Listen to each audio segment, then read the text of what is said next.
Welcome back to another UFC fight prediction video. In this video, I'll be predicting the prelim fights for UFC 238, Cejudo versus Moraes. So without further ado, let's get to our first fight on the card, our first fight on the prelims, and our first fight that I'll be predicting. So in our first fight, we have in the bantamweight division, Eddie Wineland versus Grigory Popov. So Grigory Popov he's looking decent, has a well-rounded skill set, but looking at his level of competition, I think last guy he fought was like 2-3 or like 4-5 or some crazy record like that. And all his guys, he's been fighting like 2-2, 0-1. He's 35, so he's kind of up there in age, especially for a lower weight class. Hasn't had the most experience. He is Russian. That's always seems to be a good note. But like I said, not a most. So when you got that level of competition in your face, you really can't judge much about them. So I'm really just gonna lean to Eddie Wineland, who's was with the original, like the first WC bantamweight champion or featherweight champion. So he was like the original featherweight champion. Or welter, I don't know, I'm not gonna get into that, but he's one of the original WC champions. Been in there with guys like Uriah Faber, been in there with Joseph Benavidez, been in there with a bunch of different fighters at high level, high caliber, and he's been able to hold his own respectably. Been able to win some big fights, and this is one of the true veterans of this weight class. So even though he's kind of up there in age and might not be at his best, he's still shown to be quite capable at this. Quite a capable fighter even in the later stage of his career. So really, I think it's going to be one of those fights where he's going to give this fighter maybe the rub. And Grigory Popovich, I'm saying Popovich, his name is Popov, but I think he's going to give him like just a little bit of experience he needs. Probably still going to be a competitive fight. This is going to be this guy's first test, but the vast veteran experience that he has over Popov, or just the vast experience in general he has over Popov, is going to allow him to win the fight, whether it be mixing and wrestling or just beating him on the feet. I think Eddie Wineland just beats him to a decision. So in this fight, I got Eddie Wineland via decision. Now to our next fight we have in the women's flyweight division, Chookagian versus Calderwood. So both fighters are pretty solid. I think Calderwood has the better grappling. Calderwood is the better boxer. I think Chookagian is the better like karate stylist, better with the kicks, better with stuff like that, better with the movement.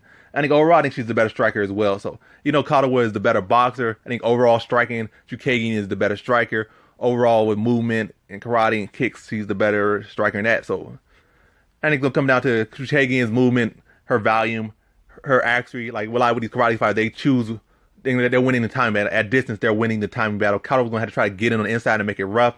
But I think Chookagian's movement, picking and choosing when to, like, fire and exit the pocket, it's going to really help her significantly in this fight. She's going to make herself a hard target, outvalue Calderwood, pick the better shots in a much competitive fight. But I think she's going to land the cleaner shots. She's going to land more shots, more volume, the cleaner, more telling shots. I think it will be a back and forth fight, but like I said, the cleaner shots, the more volume, and controlling that distance is going to win her the fight. So in this fight, I got Chookagian via decision. Now on to our next fight we have in the middleweight division, Bevon Lewis versus Darren Stewart. So looking at this fight, Darren Stewart is certainly a good fighter. He kind of had some bad string of losses here and now. But Bevon Lewis, I think he can be potentially a great fighter. I think his technique on the feet is just significantly better than Darren Stewart. I think only thing that Darren Stewart really has in this fight is power. If he can land that big shot, he could change the whole course of the fight. And like I said, I don't really lean to power that much. And I think Bevon Lewis just has more arsenal strikes. He's fast, he's quicker, he's longer, has good elbows in the clinch, so he's better in the clinch, better at distance. Like, really just better just everywhere than Darren Stewart. It's really going to come down to Darren Stewart landing that big shot. But I really just see that Bevon Lewis chewing him up from distance, and then getting on the inside and just landing some short elbows and dropping him off in the second round. So in this fight, I got Bevon Lewis via second round TKO. Now on to our next fight we have in the women's strawweight division, Zhao Yan versus Angela Hill. So just looking at this fight, Angela Hill, she's a solid fighter, but sometimes you question her fight IQ, sometimes you just question a lot of things about her grappling, this and that. And Zhao Yan, she's more of a striker too. They kind of fall into kind of similar type of fighters. They're not really knockout punchers, don't really have heavy shots, but they do a lot of volume. They come with a lot of intensity. Where Angela Hill kind of be lethargic at times, or like she kind of blase at times. I'm really just going to lead to Zhao Yan because I think Angela Hill does have her moments, but I think Zhao Yan, she just seems more hungry. She just stays sharp. She's still fresh. She's still evolving more. Angela Hill has her moments, but she really hasn't evolved too much as a fighter at this point. She's getting better at who she is, but she's not really evolving past that to a better version of herself. And I think Zhao Yan just has more potential to do more adjustment to her fight style. I think she's going to be landing a better shot. I think when it comes down who does what needs to be done to edge the fighting, I could, lean on Zhao Nan Yan to do that more than I can rely on Angela Hill. So I say it's gonna be a competitive fight, but Zhao Nan Yan is gonna do just enough to win the fight. It's gonna be competitive, but Yan is gonna edge it. So in this fight, I got Zhao Nan Yan via decision. Now on to our next fight we have in the featherweight division, Ricardo Lamas versus Calvin Kattar. So we got a good fight right here. Ricardo Lamas, former featherweight title challenger, been around the sport for a while, solid in every area, solid striking, got nice power, got very unorthodox, very flashy, got some good jiu-jitsu. He just a fighter you love to see. You got Calvin Kattar, big, physically imposing. He does have some power. He's not really like a knockout artist, but he does got some significant power, good boxing, good conditioning, physically strong, hard to take down. I think this fight kind of plays more to Calvin Kattar's style. If Ricardo Lamas is going to have a hard time trying to take him down if he wants to go in there. I think Lamas struggled with some good boxers in his past. And then a lot of times when he's getting these fights where he's having like difficulty controlling the range or difficulty in striking, he gets sloppy and tries to like just lowers his defense hand and just be swinging shots. And like pretty much every time he gets in those type of exchanges, he's the one getting dropped and finished. So against Calvin Kattar, who already has a solid chin, he's a bigger, physically imposing fighter. He has better boxing, more accurate with his boxing. I think if that happens, he's gonna get knocked out. As far as on the feet, I think Calvin Kattar is going to have the advantage on the feet, and Ricardo Lamas is going to need to try to mix in his grappling. Like I said, Calvin Kattar has a significant, really good takedown defense. And then when he can take him down to the ground, he pops up real well. So I think it's really going to be in Calvin Kattar's realm most of this fight, in that boxing realm. I think he's going to be able to land big shots on Lamas. Lamas will be trying to be unorthodox, be tricky. But I think Calvin Kattar is going to find that mark. He's going to be able to start tagging him. And Lamas' chin, like I said, is kind of questionable. I don't think he's going to be able to weather those big, heavy strikes too much. I think he gets put out of there in the first round. So in this fight, I got Calvin Kattar via first round TKO. Now on to our next fight we have in the women's strawweight division, Karolina Kowalkiewicz versus Alexa Grasso. So in my opinion, both these fighters are kind of similar. Like at least they're not, like I said, not heavy hitters, but they throw a lot of volume. Alexa Grasso likes to move on her back foot a lot, come in and come out, land some kicks, land some punches here and there, volume out. Karolina Kowalkiewicz likes to pressure forward and just throw volume. So they're pressure fighters, they kind of do a little bit different. But I feel like Karolina Kowalkiewicz, I don't feel like she has much more experience against the highest level, where Alexa Grasso really kind of got stuck in the middle a bit. Karolina went up to the highest level, whereas Alexa Grasso was supposed to have so much hype, and kind of got stuck in the middle. But I think what it's going to come down to is Karolina's going to be constantly coming forward. I don't think Alexa Grasso's lateral movement is all that good for her style. I think Karolina is the more experienced striker, more experienced fighter. Grappling's about even. I think physically, Karolina's the stronger fighter. I think she's going to be able to eventually cut Alexa Grasso off, land volume, land big shots, and keep tagging her up and making it a hard night for Grasso. And that, that lateral, if you're not really able to fully, or you're getting tagged, you're a lateral fighter, you keep getting tagged, it starts to take away your wheels, it starts to wear on you. Then you just eventually just become a sitting duck. And Karolina's style is going to cause, Grasso to fade, and Karolina's just going to keep picking it up, start tagging her more as the rounds go on. And I think it's going to be a decision. I don't think it's going to be no blowout. I don't think it's going to be no knockout or nothing like that. I think it's going to be one of those fights that gets a clear-cut decision for Karolina. So in this fight, I got Karolina Kowalkiewicz via decision. Now on to our co-prelim headliner we have in the bantamweight division, Aljamain Sterling versus Pedro Munhoz.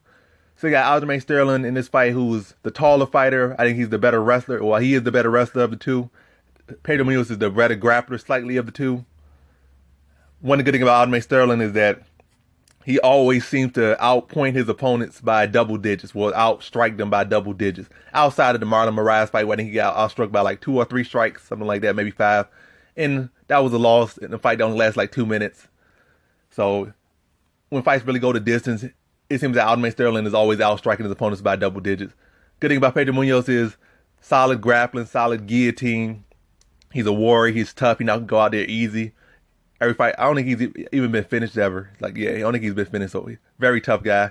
Can take a lot of shots. Can give a lot of shots. Good elbows. Good leg kicks. Good spinning back kicks. He's real good at hurting people. He knows how to hurt you real bad with those leg kicks. Heavy leg kicks. Just everything about him like real heavy. And you're going to feel his strikes in the fight. It's not going to be like some fights like you pretend like it's not hurting. His stuff will hurt you. He knows how to hurt you real bad. But, yeah. But I'm going to lean to Aljamain Sterling in this one. I like Pedro Munhoz's ability to, like I said, he's tough. He can hurt you. He will invite you to fight, and he's tough and all that stuff. But Aljamain Sterling, like I said, he outstrikes all of his opponents by double digits. I think Pedro Munhoz's best chance to win this fight is to go for the leg kick. Invite Aljamain Sterling to try to catch a leg kick and go for a takedown. Then try to snap on a guillotine. Invite him to these grappling exchanges. I think Aljamain Sterling being a better wrestler, he'll be the one in control of whether the fight goes to the ground or not. So make him take it to the ground and then try to counter that with your own submission. Like try to go for your patented guillotine. Try to set something up.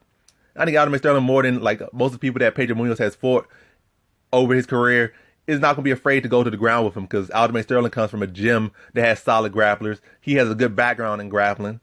And that's one of the things he does. He's not going to be afraid of grappling exchanges, and he usually likes to get caught up in grappling exchanges. It's most of the time how he wins fights or edges fights with his grappling or get into these exchanges. And I think Pedro Munhoz should take advantage of that, go for leg kicks, make him take it to the ground, and then initiate a grappling exchange. But I think Aljamain Sterling is going to be able to control, maintain his top position, be able to defend the grappling or the submission attempts from inside Pedro Munhoz's guard.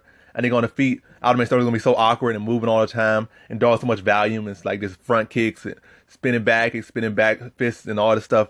You know what he does is a bunch of awkward stuff that doesn't he moves at his own awkward pace, kind of like this awkward fighter. That's his best you can sum it up. So it's technical in a way. He's not like sloppy, but it's very unorthodox and hard to get a read on. And it's effective at him outpointing his opponents. I think that's what's going to kind of be the case. It's going to be Pedro Munhoz trying to make stuff happen. It's going to be hard to try to find that range and timing of Aljamain Sterling. There will be some grappling exchanges. There will be some big shots landed. But more so, the story of this fight is going to be Aljamain's top control if he goes to the ground and defensive submission defense. And it's going to be on the feet. Aljamain Sterling just outpointing Pedro Munhoz. I think it'll still be an exciting fight, because that's what Pedro Munhoz has never been in a boring fight. And he's going to bring something different out of Aljamain Sterling. But I got Aljamain Sterling winning this one via decision. So in this fight, I have Aljamain Sterling via decision. Now on to our prelim headliner we have in the women's strawweight division, Tatiana Suarez versus Nina Ansaroff. So Tatiana Suarez is a beast. If you don't know, you should know. And pretty soon you're going to know, regardless if you've been sleeping on the rock, you watch MMA, watch the UFC, you're going to see how much of a beast she is. But she's been a beast for a good minute. She's been a beast since she started fighting. She's been a beast before she got into fighting. So, yeah.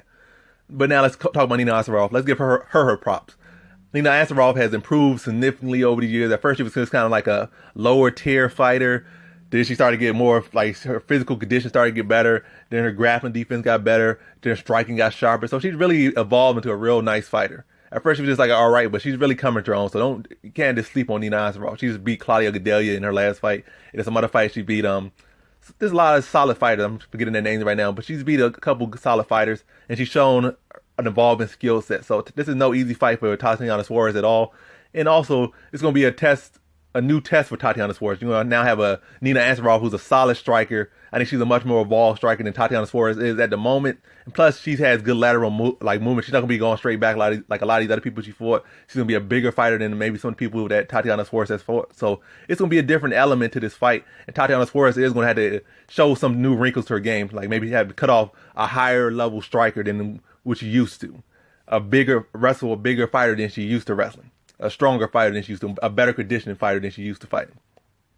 But all that being said, I think Tatiana Suarez just has been destroying all of her opponents, and she really has much more to her than she's shown, because she's just been running through people. So despite all the stuff that Nina Ansaroff has gotten better and all these improvements, I think that's just only going to allow Tatiana Suarez to look even better, because she's going to show those wrinkles that she hasn't been able to show, because she hasn't been fighting people that could bring it out of her. I think she's going to show more striking to her. I don't think she's going to necessarily come out there and outstrike Nina Ansaroff. I think she's going to at least go out there and gain Ansaroff's respect so that she can get under her, take her down. And I think once she gets her on the ground, it's going to be a wrap, because she's not going to maybe with some other people, she's going to pepper them up and try to take them out slowly. But I think when she gets Nina Ansaroff on the ground, she's going to go for the kill. And she has the conditioning, she's like one of those type of wrestlers like Kamaru Usman, Kobe Covington, Khabib, that just know how to use their cardio, know how to use their, they know how to basically, they can just go all night long. They're like the Energizer Bunny. So she's not going to be worried about, I'm going to gas out or this and that. She's going to go out there, and once you get in place, she's going to be able to drop the ground and pound on her as long as she needs to drop the ground and pound on her and go for a submission or anything like that. And I think she's actually ground and pound to submission. I think it happens in the first round. So in this fight, I got Tatiana Suarez via first round submission. And that concludes my fight predictions for the prelims of UFC 238, Cejudo versus Moraes. Thanks for watching. Like, comment, and subscribe, and come back for more videos. Peace.